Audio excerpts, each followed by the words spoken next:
In this video, I will explain the logical fallacy called the appeal to the masses, also known as the appeal to popularity or jumping on the bandwagon. I'll begin with the general form, explain why it is a mistake, and use some examples of people making this sort of mistake. Hopefully, by the end of the video, you will be able to spot and deal with this fallacy.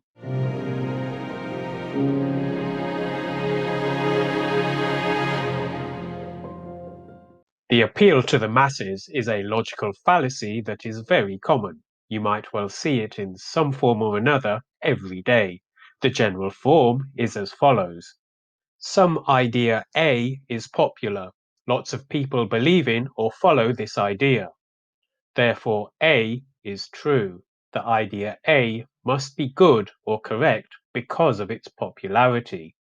The conclusion here is fallacious. Nothing has been presented to suggest that the idea A is correct.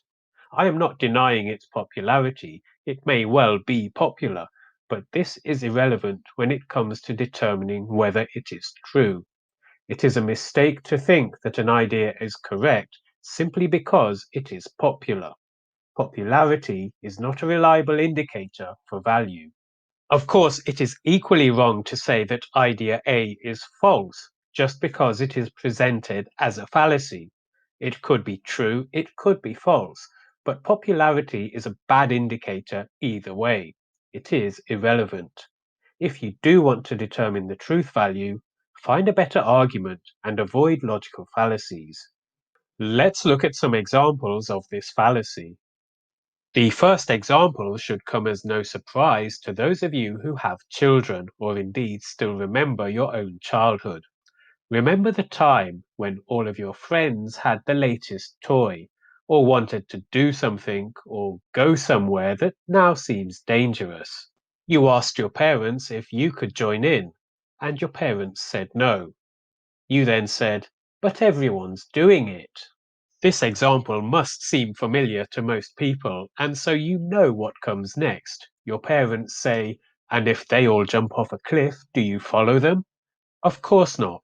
We understand the dangers of doing or believing something simply because lots of other people also do. Just because lots of people do it doesn't make it right, and no amount of people jumping off a cliff is going to make it the right thing to do.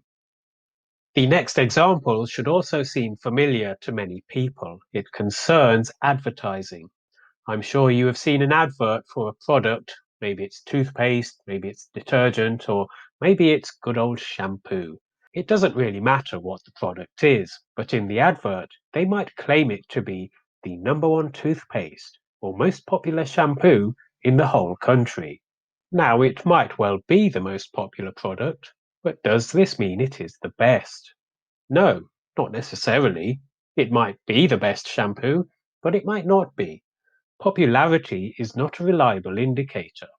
At best, it tells you that the marketing company is very good at making people believe that the shampoo is worth buying. But this is not the same as the shampoo actually being good, let alone the best.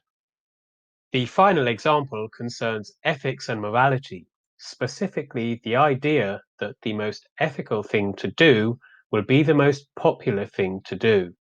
For this, we only need look back at recent human history and find examples of things that seem ethical today but were unpopular at the time. For example, affording women the right to vote. In the UK, it wasn't until the year 1928 that women were first afforded the same voting rights as men. But even in the preceding 100 years, this idea was not always a popular one. It is easy for us to sit here today and say that the ethical thing to do is give women the right to vote. And I think it is fair to say that this idea is popular today. But if we rely on popularity, then ideas like this might never have become a reality in the first place.